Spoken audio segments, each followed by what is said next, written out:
Welcome to Samba Samba. Enjoy the video. In this video, I will explain how to play the Ghost game in multiplayer. First, gather your friends. You need at least 2 players to start. Decide who will go first, perhaps by drawing straws or a quick rock, paper, scissors match. You can also agree on a word category, like animals or places, or just play with any word. Make sure everyone knows the goal. Don't complete a word. The game begins with the first player saying a letter. The next player adds another letter, trying to build a word fragment. Remember, each letter you add must be part of a real word, but you don't want to be the one to finish it. If you think a player's letter doesn't lead to a real word, you can challenge them.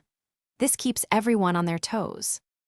When a player is challenged, they must reveal the word they had in mind. If they can't think of a valid word or their word isn't real, they earn the first letter, G. However, if they successfully name a valid word, the challenger receives the G instead. The game continues until someone spells out GHOST, losing that round. The player who avoids spelling GHOST is the winner of the round. You can play several rounds to crown an ultimate champion. To spice things up, try playing with specific categories like only animals or only countries. For a faster pace, you might even add a 10-second time limit for each player's turn. Have fun playing. Thanks for watching. Consider subscribing if we helped you.